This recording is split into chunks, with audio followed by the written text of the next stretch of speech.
Elhamdülillah, elhamdülillah, elhamdülillahi Rabbil alemin. Es-salatu ve selamu ala Resulina Muhammedin ve ala alihi ve sahbihi ecma'in. Kâle Allahu Teala fi kitabihil kerim. Euzu billahi mineşşeytanirracim. Bismillahirrahmanirrahim. Kul innes salati ve nusuki ve mahyaya ve memati lillahi Rabbil alemin. Sadakallahul azim. Allah-u Teala Asr suresinde bizden iki şey yapmamızı istiyor. Belki yaptığımız bir şey burada bulunmamızı da ihtiva ediyor. Ne diyor? Tevasav bil hakki ve tevasav bis sabır. Yani birbirinize hakkı ve sabrı tavsiye edin diyor. Bizim burada olmamız, ekranlarımızın başında oturmamız bir hakkı tavsiye etmeyi dinlemektir.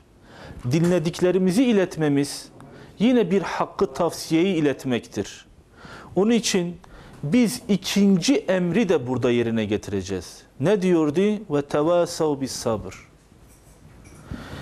Allah ayet-i kerimede bize sabrı da tavsiye etmemizi istiyor. Şimdi arkadaşlar, bizler sabır kelimesini Türkçeleştirdiğimizde önümüze tek bir anlamlı kelime çıkmıyor. Bize söyleyeceği sabrın birçok alanda sözü vardır.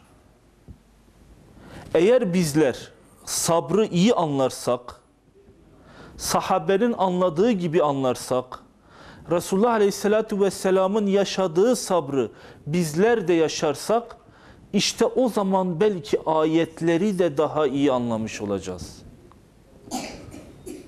Şuradan şunu söyleyelim öncelikle. Allah Resulü Aleyhisselatü Vesselam, bütün siyer kaynaklarımızda mesela cihat ayetlerini inceleyenler şöyle derler. Derler ki, Allah Resulü Aleyhisselatü Vesselam Mekke'de sabretti, Medine'de hücum etti. Doğru mudur? Doğrudur. Mekke'de sabretti, Medine'ye geldiğinde artık savaş hazırlıkları Mekkelilerin Mekke'de yaptıklarını burunlarından getirme dönemi oldu. Öyle midir? Bir yerde öyledir. Ama biz ne diyoruz? Allah Resulü Aleyhisselatü Vesselam Mekke'de de sabretti, Medine'de de sabretti. Nasıl sabretti? Sabrın kelime anlamına baktığımızda onu anlarız. Mesela sabır nedir? Bir, tahammül etmek. Bir sabır mıdır? Evet, tahammül etmek bir sabırdır. Acele etmemek bir işte bir sabır mıdır? Evet, acele etmemek sabırdır. Bir şey daha var, biz onu geçiyoruz. Nedir? Sabır direnmektir. Zulme boyun eğmemektir. Zulmün karşısında durmak, göğüs germektir. Siper olmaktır. İşte o zaman bu üç cümleyi birleştirdiğimiz vakit o zaman biz sabrın kamil anlamda anlamış oluruz. Biz inşallah biraz sonra Allah Resulü'nün yaşadığı sabrı, sahabenin yaşadığı sabrında bu üç sabrı da en güzel şekilde anlatmaya çalışacağız. Bakın Allah Resulü Aleyhisselatü Vesselam gerçekten bir sabır abidesidir. Mekke'de risalet görevini alır almaz 13 yıllık Mekke hayatı boyunca hiç kimsenin belki tahammül edemeyeceği bir sabrı orada göstermiştir. Sahabe-i kiram Efendimiz anlatıyor, Tarık bin Abdullah diyor ki biz Allah Resulü Aleyhisselatü Vesselam'ı Zülmecaz panayırında gördük. Daha o günler diyor ben bir müşrik idim. Baktım Zülmecaz panayırında biri insanların çadırlarını ziyaret ediyor. İnsanları tek tek yanlarına gidiyor insanların ve onlara diyor ki La ilahe illallah deyin, kurtulun. La ilahe illallah deyin, kurtulun. Bir de baktım ki diyor arkasından biri geliyor, kırmızı sakallı, elinde bir taş. Hayır, ona inanmayın, ona güvenmeyin. O kavminin dinini terk etmiş bir meczuptur diye elindeki taşı atıyor ve her gittiği yerde ona hakaret ediyordu.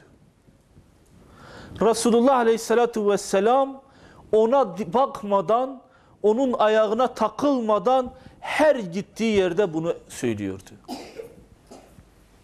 Yine Müdrik el-Ezdi anlatıyor. Diyor ben çocuktum, babam ile beraber Mekke'ye gitmiştik. Bir de baktım diyor, biri vardı Mekkelilerin içinde, insanlara tevhidi anlatıyor, la ilahe illallah diyor ve insanları bu yeni dine davet ediyordu. Ben diyor babama sordum, dedim ki baba bu kimdir? Babam dedi ki oğlum dedi bu kavminin dininden ayrılmış Abdülmuttalib'in oğlu olan Muhammed Aleyhisselatü Vesselam'dır. Diyor ben onu gördüm diyor. Kimisi ona taş atıyordu. Affedersiniz, kimisi onun yüzüne tükürüyordu. Kimisi ona hakaret ediyordu. O hiçbir tanesine aldırış etmeden kendisinin görevlendirildiği görevi, yani ey insanlar la ilahe illallah deyin, kurtulun kelimesini bir an olsun ağzından çıkarmıyordu. Ne yapıyordu? Sabrediyordu.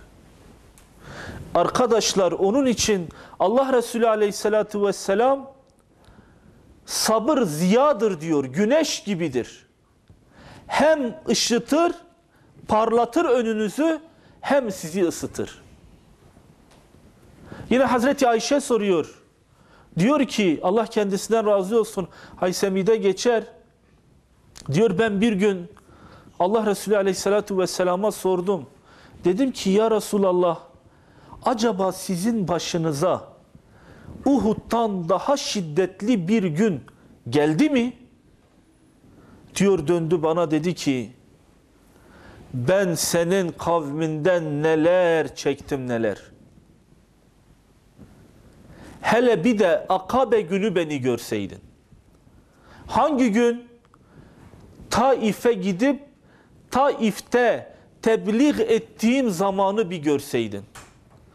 Abdiyelil'in oğullarının yanına gitmiştim diyor. Taif'e, Beni Sakif kabilesine. Gittim diyor orada ev ev dolaştım. İnsan bırakmadım ki onlara İslam'ı anlatmadım. Onlar ise diyor yol kenarlarına çocukları dizerek beni taşa tuttular. Öyle bir hal oldu ki bende diyor, ben ancak diyor Mekke'nin yakın vadilerinde kendime gelebildim. Öyle bir hakaret ettiler, öyle bir taşladılar, öyle bir eziyet ettiler ki diyor Allah Resulü Aleyhisselatü Vesselam, kendimi göremedim diyor, ancak Taif'ten çıkmıştım, Mekke yoluna girmiştim, yakın bir yere gelmiştim de ancak diyor kendime gelebildim. Hani hadisleri nasıl anlatıyor? Ayaklarına attıkları taş bu ayaklarının, bacaklarının tamamını kanatmıştı diyor. Sonra diyor Allah Resulü Aleyhisselatü Vesselam, diyor öyle bir yere geldim diyor, kendimden de geçmiştim. Başımı bir kaldırdım, baktım ki Hazreti Cebrail gökte bana sesleniyor. Ey Muhammed Aleyhisselatü Vesselam diyor. Allah Azze ve Celle beni sana gönderdi ve şöyle söyledi. Kavminin sana ne yaptığını Allah görmüştür. Ve onun için yanımda sana dağlar meleğini gönderdi. Şu yanımdaki dağlar meleğidir. Emret buna. Ki eğer emredersen o senin emrine riayet edecektir. Dağlar meleği söze karışıyor. Ey Muhammed Aleyhisselatü Vesselam diyor. Sana yapılan eziyeti gördük. İstiyorsan ben şu iki dağın arasındaki Mekke halkı ile Taif halkını, şu iki dağı birleştirmek kaydıyla onlardan zürriyet türetmeyeyim. Sen yaptın, sen sabrettin, İslam'ı anlattın, hakkı anlattın ama bunların sana nankörlüğü artık Rabbinin de senin taliminle beni göndermesine vesile oldu. Emret diyor. Allah Resulü ellerini açıyor. Hayır diyor, vallahi diyor ben böyle bir şey istemem. Benim ancak Rabbimden isteyeceğim onların helak olması değildir. Benim Rabbimden isteyeceğim onların çocuklarının İslam'a kazanmasıdır. Onların çocuklarının hidayete ermesidir. Onların nesillerinden Müslüman çıkmasıdır diyor. Ne diyor? Sabır gösteriyor. Ey bugünün Müslümanı, eğer İslam gibi mübarek bir yolda yürüyorsan, sen rehber olarak kendine, silah olarak kendine sabrı kuşanmak zorundasın. Eğer sabrı kuşanmazsanız bu yol çekilmeyecek bir yol gibisin karşında. Onun için Allah Resulü o gün bize ilk öğrettiği şeylerden bir tanesi merhametin yanında sabretmektir. Mekke'deki Allah Resulü Aleyhisselatü Vesselam'ın sabrı yine hakeza Medine'de de devam ediyor. Ama biz eğer sahabenin yolunda gideceksek, sahabe de bizim gibi öğrenilmiş ve öğretmiş bir topluluk olduğu için onlar sabrı nasıl anlamışlar, nasıl uygulamışlar oraya bakacağız. Demiştik ki sabrın ilk basamağı neydir? Tahammüldür. Sabırda tahammül olmalıdır. Bazen biz sadece sabrı tahammül olarak anlarız. Diğer iki maddeyi unuturuz. Bazen sadece acele etmemek olarak anlarız. Tahammül ve direnmeyi unuturuz. Ama sahabenin hayatında her üçüsüne de örnek vardır. Biz ilk önce vereceğimiz örnek sahabenin sabırdaki tahammülünü söyleyeceğiz.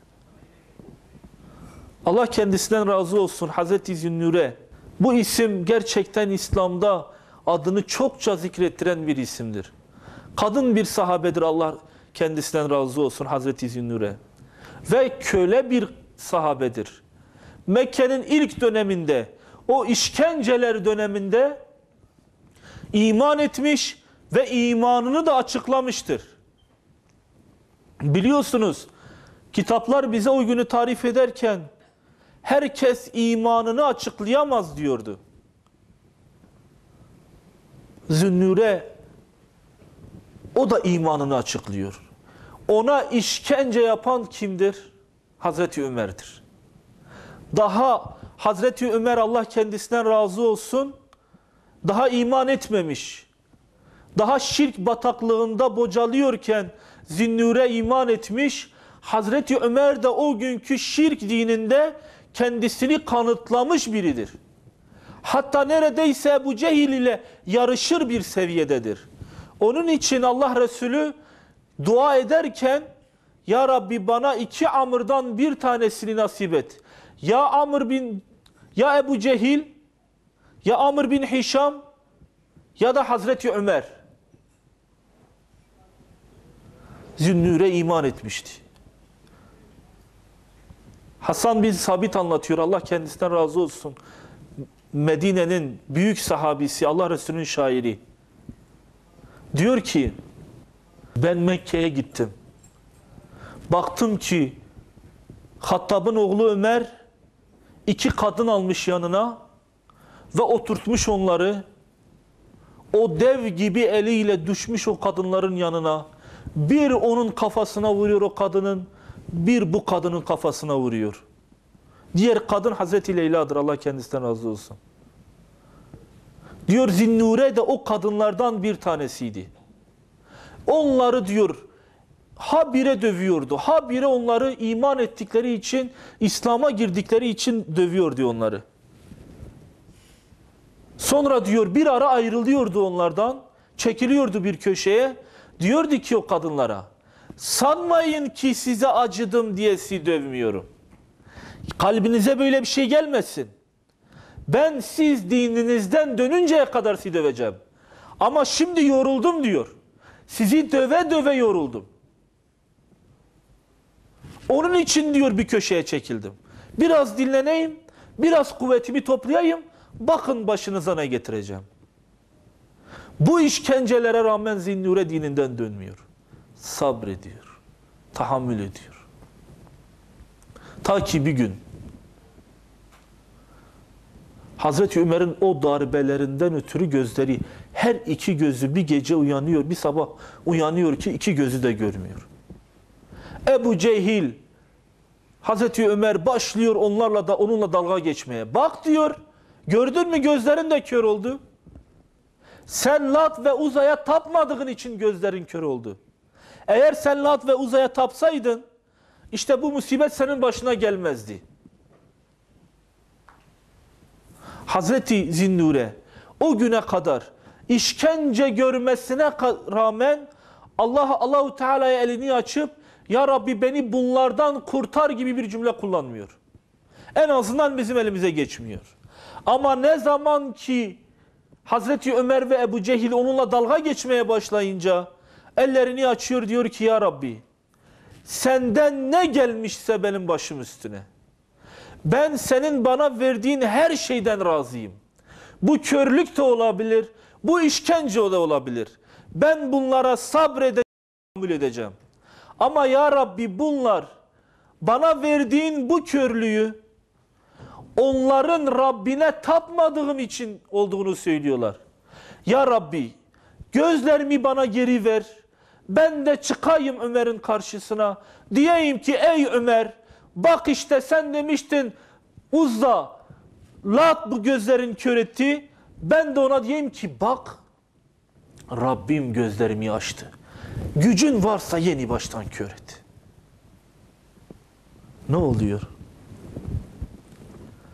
Duasını eder etmez Allahu Teala gözlerine şifa veriyor. Şifa veriyor, öyle kalmıyor. Hazreti Zinnure Allah kendisine razı olsun. Hazreti Ömer'in karşısına geçiyor. O herkesin titrediği adamın, o yürüdüğünde sanki binekli bir adamın yürüdüğü adam. O geçtiğinde hani bütün Mekke'nin o sarhoşlarının bir kenara çekildiği adamın karşısına geçiyor. Ebu Cehil'in bile korktuğu adamın karşısına geçiyor. Ey Ömer diyor, hani sen demiştin Lat ve Uzza senin gözünü kör etti. Bak ey Ömer, benim gözlerimi alan da Rabbimdi. Sen öyle söyledin, veren de Rabbimdir. Hadi yap bakayım işkenceni. Ben yine sabredeceğim. Benim gözümü Rabbim açtı ya. Senden geliyorsa yeni baştan gözlerimi kör et. Hazreti Ömer bakıyor ki, git diyor ya, git benden uzak ol diyor. Git diyor ya, benden uzak ol Allah aşkına diyor. Öyle bir teslimiyet gösteriyor ki, öyle bir tahammül örneği gösteriyor ki, öyle bir sabır gösteriyor ki, Hazreti Ömer o günden sonra artık ona işkence yapmıyor. Sabrıyla karşısındakini adam ediyor. O günlerde sahabenin bütün sahnelerine baktığımızda, Mekke'deki bütün sahabelerin manzarasına baktığımızda, Habbab bin Eret'ten tutun da Hazreti Bilal'e kadar hepsindeki örnek böyledir. Tahammül gösteriyorlar. Ve ne için arkadaşlar? İbadet etmek için tahammül gösteriyorlar. İslam'da durmak için tahammül gösteriyorlar. Ve sabrediyorlar. Bakın diyorlar, İslam sabırsız olmaz. Eğer sizler Müslümansanız sabrı kuşanmak zorundasınız diyorlar. Medine'dekiler ne yapıyor? Onlar da böyledir. Çok örnekler verebiliriz. Ama eğer sabır diyeceksek, tahammül diyeceksek, belki en güzel sahnelerden bir sahneyi anlatmamız lazımdır ki, söylediğimiz vakte, söylediğimiz zaman insanların aklında da kalsın. Hazreti Anes anlatıyor, Allah kendisinden razı olsun. Annem Ümmü Süleym'le onun eşi Ebu Talha'nın bir çocukları vardı, Umeyr adında. Bu Umeyr meşhur bir çocuktur. Allah Resulü Aleyhisselatü Vesselam da onu çok seviyordu. Diyor ki bir gün, onun akılda kalması için anlatayım. Meşhur bir hadistir. Umeyr'in küçük bir Nugayr adında bir kuşu vardı. Ve o kuş bir gün ölüyor. Allah Resulü Umeyr'in üzüldüğünü görünce Umeyr'e baş sağlığına gidiyorlar. İşte o Umeyr. Kuşunun öldüğü için Allah Resulü'nün baş sağlığına gittiği Umeyr diyor bir gün rahatsızlandı diyor Hazreti Enes. Annem diyor Ümmü Süleym gecenin bir vaktinde akşama doğru baktı ki çocuk vefat etmiş. Çocuk vefat edince Ebu Talha da diyor oruçluydu, eve geldi. Oruçlu eve geliyor. Ebu Talha çocuğun üzerine çok titriyor. Çocuğu çok seviyor. Allah Resulü çocuğu seviyor. Sahabeler çocuğu seviyor. Çocuk da tam sevilecek bir yaştadır. Ve gerçekten tatlı bir çocuktur. Diyor ki Ebu Talha eve gelir gelmez çocuğu sordu. Oysa çocuk rahmet etmişti. Dedi ki Ümmü Süleym, çocuk nasıl? Ümmü Süleym ona cevap verdi. Hiç olmadığı kadar iyidir. Sonra orucunu açtı. Ümmü Süleym onun çocuğunun yanına gitmemesi için elinden geleni yaptı diyor. Onu oyaladı. Sonra gece oldu. Ümmü Süleym yine onun çocuğunun yanına gitmemesi için kendini süsledi, güzelleştirdi, yanına gitti. Sonra diyor sabah namazına doğru Ümmü Süleym Ebu Talha'ya sordu. Dedi ki ey Ebu Talha, ben şu komşumuza çok şaşırıyorum. Ne olmuş dedi. Yahu şu komşumuz var ya, benden bir emanet aldı. Ben de ona bir emanet verdim. Bu emanet belli bir süre onun yanında kalmıştı. Sonra gittim emanetimi istemeye, emanetini vermem dedi. Böyle bir şey olur mu? Ebu Talha dedi olmaz. Müslümana yakışmayan bir şeydir. Her emanet sahibinin malıdır. Ve emanet edilen emanet kesinlikle emanetçi ona sahibine iade etmek üzere ona geri vermelidir. Bu cümleyi der demez Ümmü Süleym Ebu Talha'ya diyor ki haberin olsun ey Ebu Talha, oğlun Ümeyr vefat etti. Bu cümle Ebu Talha'yı gerçekten yıpratıyor. Ebu Talha Allah kendisine razı olsun çok sinirleniyor. Yahu diyor bu şimdi söylenecek bir cümle miydi? Bu kadar saattir bu çocuk ölmüş ve sen bizim bu kadar saat bu çocuğun yanına gitmemizi de engel oldun. Allah Resulü'nün yanına gidiyor. Allah Resulüne diyor ki ya Resulallah, olan biteni bütün teferruatıyla anlatıyor. Bir de biz o gece de beraber olduk diyor. Bu olacak iş midir? Allah Resulü bunu duyunca Ümmü Süleym iyi bir şey yapmış diyor. Gerçekten o hatırı sayılacak bir kadındır. Sizin de inşallah diyor o gece beraber olmanızdan ötürü Allahu Teala da size bir erkek çocuk nasip eder diyor. Sonradan Abdullah adında bir çocukları oluyor bunların. Ama Allah aşkına Ümmü Süleym'in tahammülüne bakın ki oğlu ölmesine rağmen sabrında taviz yok. Kocasına da bu sabrı alıştırıyor. Bugün birçok insanın evladı ölmüştür. Geçenlerde annesi ölen birine sormuştum. O bana demişti de insanın annesi mi oğlu mudur diye bazen kıyas yapıyorum da evladı daha zordur diyor. Ancak diyor çeken bilir. Böyle bir şeye bile Ümmü Süleym tahammül ediyor. Ne oluyor neticede? Allah Resulü Aleyhisselatü Vesselam bu kadının bu hareketinden sonra ona çok güzel bir müjde veriyor. Mescitte bir gün sabah namazında ashabına seslenerek ben bu gece diyor rüyamda cennette yürüyordum. Bir de baktım bir hışırtı sesi geldi. Dönüp baktığımda Ümmü Süleym cennette yanı başımdaydı diyor. Böyle bir kadın cennete almaz da Allah nasıl bir kadını alsın? İşte sabır, tahammül burada netleşiyor.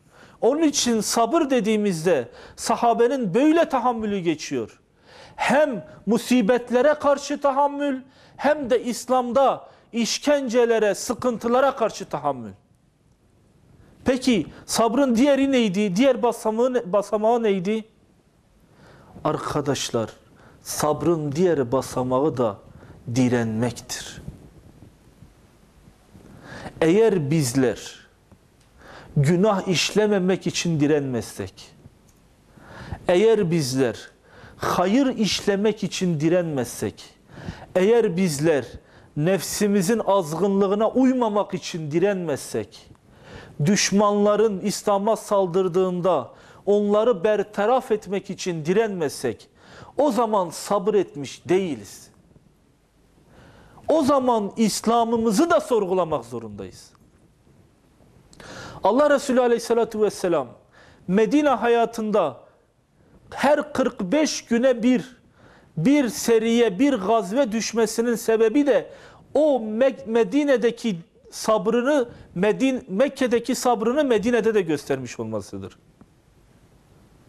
Hele Uhud'da yine bir bayan sahabenin bir direnç sembolü vardır ki, bir direnmekle alakalı bir sabrı vardır ki, gerçekten insanın gıpta edesi geliyor. Nüseybe binti Kab, Ümmü Umare diye adlandırılır bu kadın. 43 yaşındadır. Ve 2 oğlu bir eşiyle beraber Uhud meydanlarında Allah Resulü yanındadır. İlk başta savaşa gelme sebebi Allah Resulüne diyor ki ya Resulallah ben de geleyim. Ben biraz hemşirelikten anlıyorum.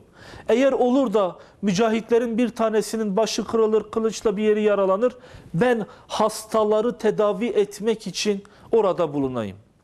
İzin alıyor Allah Resulünden. Allah Resulü de ona bu izni veriyor.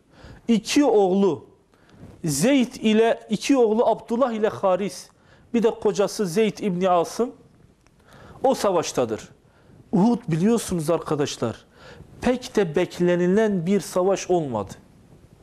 İlk sahneleri muzaffer olan mücahitler sonra sahnelerinde büyük bir hezimet yaşadılar.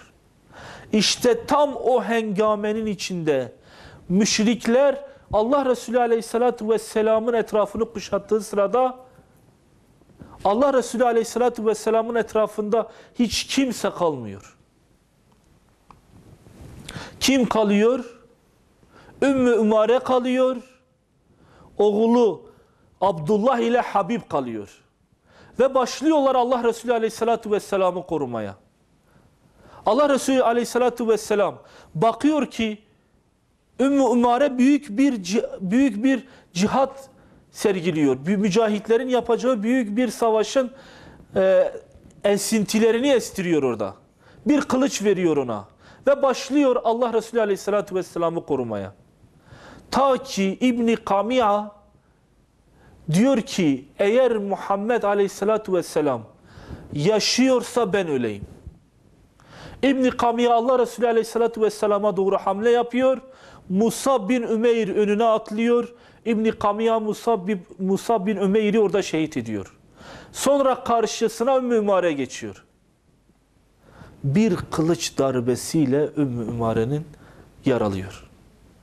Allah Resulü hemen oğluna koş git diyor, annene yardım et. Annesine yardıma gidiyor. Annesinin yarasını tedavi ediyor ve annesi yeni baştan kalkıyor. yeni baştan cihada gidiyor. Ve başlıyor kılıç sallamaya. İbn Kamiha orada oğlunu da derin bir yarayla yaralıyor. Hemen Allah Resulü'nü daha savunuyorken Allah Resulü diyor ki ey Ümmü Ümare git oğlunla ilgilen. Gidiyor.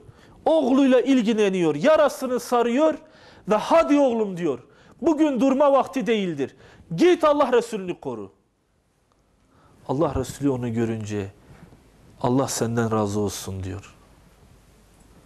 Ey Ümmü Ümare vallahi senin gösterdiğin bu dirence, bu sabra hiç kimse tahammül edemez. Sen öyle bir sabır gösteriyorsun ki, öyle bir direnç gösteriyorsun ki buna hiç kimsenin takati yetmez. Diyor ki ya Resulallah dua et de cennete komşuların olayım. Komşunuz olayım. Allah Resulü elini açıyor. Ya Rabbi diyor cennette Ümmü Ümare ve ailesini bana komşu kıl. Ve onları yargıla, onları affet. Ve o verdiği o heyecanla Ümmü Ümare savaşı bir fiil devam ediyor. Ne diyor Allah Resulü Aleyhisselatü Vesselam? Uhud günü hangi yöne baksam Ümmü Ümare'yi görüyordum. Şunu demiyor Ümmü Ümare. Ben zaten bir kadın başımla burada kalmakla, burada oturmakla, Müslüman olmakla bir şeyler yaptım. Şimdi günaha bulaşmamak, dedikodu yapmamak, çocuğum öldüğünde sabretmek gibi faaliyetleri yaparsam bana yeter. Hayır diyor. İslam diyor tahammül etmektir. İslam direnmektir. Eğer sabrettiğinizi söylüyorsanız bunları yapmak zorundasınız. Sadece o mudur? O kadın kahraman mıdır? Vallahi öyle çoktur. Sadece kadınların gösterdiği o direnci, o tahammülü söylersek herhalde saatler bize yetmez. Ama biz biraz daha uzun bir vakte gidelim. Hicretin 72. senesinde Abdülmelik bin Mervan kendi halifeliğini ilan ediyor. O dönem Mekke'de de Abdullah İbni Zübeyir'de 6 yıllık bir halifeliği vardır. Abdülmelik bin Mervan Haccac'ı görevlendiriyor ve git Hazreti Zübeyir'in oğlu Abdullah'ı Mekke'de öldür, ya bana biat etsin ya da onun kellesini bana getir diyor. Allah kendisine razı olsun. Abdullah İbni Zübeyir de çok takva, gece namazlarını çok kılan, çokça oruç tutan ve kendi lisanıyla bugüne kadar harama hiçbir şekilde adım atmayan bir sahabidir. Ve Allah Resulü Aleyhisselatü Vesselam'ın o meşhur teyzesinin hadisinde, Hazreti Ayşe'nin hadisinde olduğu gibi de Mekke'yi inşa ediyor. Güzel bir hilafet sürüyor. Hazreti Hüseyin'in şehadetinden sonra Mekke bir süre hilafetliği onun elinde kalıyor. Haccac zalimliğimle meşhur bir adamdı. Ebu Kubeys dağının eteklerine kadar geliyor. Ve çıkıyor Ebu Kubeys dağının üzerine. O günün en orijinal savaş aletlerini kullanıyor. Mancınıklar koyuyor ve dört bir taraftan Mekke'yi taşa tutuyor. Annesi kimdir Abdullah'ın? Hazreti Esma. Esma binti Ebu Bekir.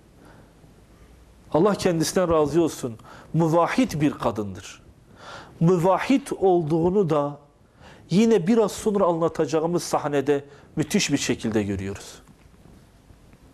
Abdullah 6,5 ay Haccac'a direniyor. Hilafeti düşmesin diye. Öyle çok zayiat veriyor ki sonra askerlerinden bir tanesi Haccac'tan, askerlerinden birçoğu da Haccac'tan eman isteyip kendisini terk edince annesinin yanına geliyor. Geliyor oturuyor yanına. Keşke diyor ey anne diyor ölseydin diyor. Ölmek diyor bazen diyor keşke diyor anne ölmek biraz daha erken olsaydı. Kadın anlıyor Hazreti Esma. Benim için mi diyorsun diyor. Oysa ki diyor ben senin ölüp benim de senin ardından sabır etmemi isterdim. Ben senin şehadetini görüp öyle ölmeyi temenni ederdim. Çünkü senin şehadetine sabredecek ve Rabbimin rızasını kazanacaktır. Diyor ki ey anne diyor. Haccac diyor haber göndermiş. Eğer ben onun istediği şekilde Mervan'a biat edersem ve ona karşı direnmeyi bırakırsam dünyalık namına ne istiyorsam bana verecek. Ne diyorsun diyor. Diyor ki sen kendini daha iyi bilirsin. Eğer sen Mervan'a teslim olursan, senin arkadaşların gibi direnmezsen, onlar çok kötü bir yolda ölmüş olacaklar. Çünkü onlar senin peşine takılmıştı. Sen ise dünyalık peşindesin. Hayır eğer sen direnirsen, arkadaşların gibi sebat gösterirsen ve bu uğurda şehit olursan, o zaman Rabbinin rızasını kazanacaksın. Diyor ki ey anne diyor, iyi de diyor ben öldürülmekten korkmuyorum. Diyor ben öldürüldükten sonra benim iç organlarımı deşecekler. Benim uzuvlarımı parçalayacaklar. Bana nüsle yapacaklar. Annesi diyor ki ey oğlum diyor, koyun ruhunu teslim ettikten sonra derisinin yüzülmesinden ötürü bir acı çekmez. Sen öldürüldükten sonra elin kopmuş, bacağın kopmuş, iç organların dağılmış ki nedir? Devam ediyor. Ey anne diyor, benim öldürülmem bu kadar hoşuna mı giderdi?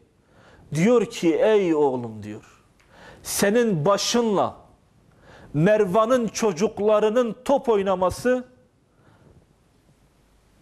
çok kötüdür de Rabbinin yanına Rabbinin istediği şekilde gitmesinden daha kötüdür. Eğer sen sabır gösterirsen varsın senin başınla top oynasınlar. Diyor ki ey anne diyor, ben buraya senin de fikrini almak için geldim. Vallahi diyor ben asla Mervan'a teslim olmam. Uzuvlarımı da koparsa, başımı da parçalasa ben asla ona teslim olmam. Ve ben şehit olmak adına elimden geleni yaparım. Annesi bunu duyunca diyor ki çok seviniyor bu söylediklerine. Hele bir gel diyor, seni bir öpeyim, seni bir kucaklayayım. En azından diyor, biliyorum bugünden sonra artık bir daha seni öpemeyeceğim. İyice bir öpeyim, bir kokunu alayım. Hasretin yüreğimi o kadar dağlamasın diyor. Oğul yanaşıyor ona. Oğul eğiliyor Hazreti Esma'nın ayaklarını öpüyor, ellerini öpüyor. Sonra Hazreti Esma ona doğru yaklaşınca bakıyor ki zırh üstündedir. Hemen elini çekiyor. Ey oğlum diyor, bu nedir üzerindeki elbise? Anne diyor o zırhtır. Şehit olmak isteyen adam hiç üzerinde zırhla dolaşır mı diyor. Bu şehit olacak bir adam için yakışmaz diyor. Çıkar o zırhı. Anne diyor, vallahi diyor ben bu zırhı sırf senin gönlün rahat olsun diye. Ey oğlum diyor, benim gönlümün rahatlığı senin hak bildiğin davada durmadan, direnerek, sabrederek şehit olmandır. Sonra şehit oluyor. Aynı dediği şeyler de uygulanıyor ona. Asıyorlar onu Mekke'nin girişine. Sonra Haccac, annesi Esma binti Ebu Bekir'i karşısına alınca bak gördün mü oğlun ne oldu diyor. Hazreti Esma dönüyor ona. Direnmenin ne olduğunu söylüyor. Son anda bile direniyor. Durmuyor. Son anda bile direnci sembolize ediyor. Ey Haccac diyor. Ey Haccac, vallahi sen benim oğlumun bu dünyasını aldın. Ama Allah'a yemin ederim ki o senin ahiretini aldı, senin haberin yok. Doğrudur. Belki sen onun bu dünyasını aldın ama o senden ahireti aldı. O daha karlıdır. Direnmek budur. Sabır göstermek budur. Onun için eğer bizler sabrı konuşacaksak, sabrı anlatacaksak, sabır dediğimiz şey tahammül etmektir. Sabır dediğimiz şey direnmektir sahabe gibi. İslam üzerine direnmektir. Sabır dediğimiz şey acele etmektir. Nasıl acele? Bazen bizler acele ediyoruz arkadaşlar. Gerçekten acele ediyoruz. Diyor ki sahabe-i kiram efendilerimiz, Abdullah İbni Habbab bin Eret anlatıyor. Diyor, babam Habbab anlattı. Şöyle diyordu. Biz diyor Mekke'nin o karanlık günlerinde, o işkenceli günlerinde bir gün öyle bir hal aldı ki işkencenin dozajı, öyle bir safhaya vardık ki artık diyor tahammül, sabrımız bitmişti. Tahammül bitmişti diyor. Ben diyor bir gün Mekke'nin Kabe'nin yanında geçerken baktım ki Allah Resulü Aleyhisselatü Vesselam Kabe'nin gölgesinde gölgeleniyor. Gittim dedim. Ya Resulallah dedim. Vallahi bunlar iliklerimizi kuruttu. Sırtımızda ateş söndürüyorlar. Ya Resulallah, Allah'ın yardımı ne zaman? Diyor ki Allah Resulü Aleyhisselatü Vesselam. Ayağa kalktı. Habbab bin Eret diyor, Allah Resulü ayağa kalktı. Kendini düzeltti. Ey Habbab dedi. Vallahi sizler acele ediyorsunuz. Sizler acele ediyorsunuz. Sizler acele ediyorsunuz. Önceki ümmetlerden insanlar İslam'a girdiği için, bir dine, ilahi dine girdikleri için tutuklanırlardı. Hapsedilirlerdi. Vücutlarındaki etler demir taraklarla taranırdı. İçlerinden bazıları yarı gövdelerine kadar toprağa gömülür, destere ile ikiye bölünürdü. Onlar yine de bu dinden dönmezlerdi. Onlar yine de bu dinden dönmezlerdi. Ama siz çok acele ediyorsunuz. Vallahi öyle bir gün gelecek. Allah vaat etmiştir.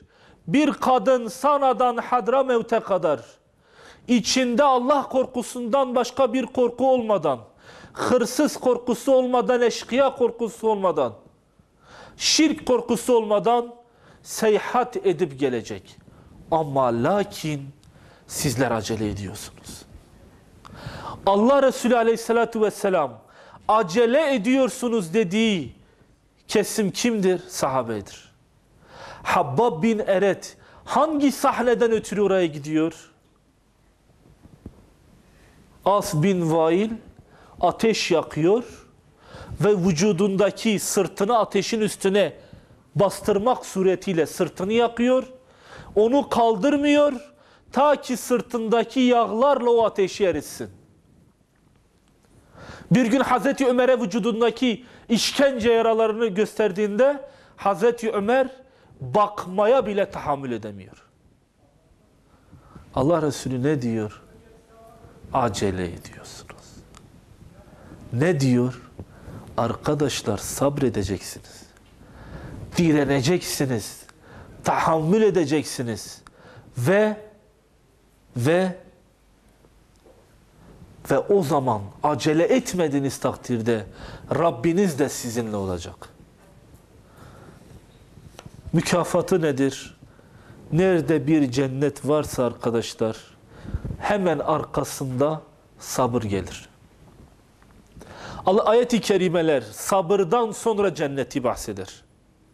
Ama bazı ayetler bize ultimaton niteliğinde gelir. Mesela Zümer suresinin 10. ayeti bize ne der? Der ki, ey müminler, sizi biraz korku, açlık, mallardan, canlardan, ürünlerden eksiltmekle elbette deneyeceğiz. Yani sizi deneyeceğiz. Neyle deneyeceğiz? Korkuyla deneyeceğiz sizi, sınayacağız sizi. Evlatlarla sizi deneyeceğiz. Felaketlerle sizi deneyeceğiz. Açlıklarla sizi deneyeceğiz. Mallardan eksiltmekle sizi deneyeceğiz. Denedikten sonra ne olacak? Ayet-i kerime diyor ki sabredenleri müjdele. Sabredenleri müjdele. Başka bir ayette sabredenler, felaketlere karşı dişlerini sıkıp göğüs gerenler, mükafatları hesapsız ödenenlerdir. Ne diyor? Sabredenler, felaketlere karşı dişlerini sıkıp göğüs gerenler. Mükafatları hesapsız ödenecektir. Onun için arkadaşlar, burada bize sabır en ön safhada geliyor. Şunu söyleyerek bitirelim. İbn Abbas bir rivayetinde diyor ki, bir kadın gösteriyor bir tabiine. Şu kadın diyor cennetliktir. Soruyor niye cennetliktir İbn Abbas'a o zat? Diyor ki bir gün bu kadın, bu siyah kadın Allah Resulü'nün yanına geldi, dedi ki ya Resulallah ben Sara hastasıyım. Ve bu beni ara ara tutuyor. Dua et de ben iyileşeyim. Allah Resulü ona döndü, dedi ki ey kadın, istiyorsan sana dua edeyim, şifa bul. Ama istiyorsan sabret, bu sabrının karşılığında Allah sana cenneti versin. Dedi ki ya Resulallah ben sabredeceğim ve sabrımın neticesinde Rabbimden cenneti talep edeceğim. Ama Sara hastalığı nöbeti geçirdiğim sıra yere düştüğümde üzerim açılıyor. Dua et de üzerim açılmasın. Ve dua ediyor, artık üzeri açılmıyor. İbn Abbas diyor işte bu kadın cennetlik bir kadındır. Çünkü halen Sara hastasıdır. Ve birçok şey var arkadaşlar. İnanın vakit yetmiyor.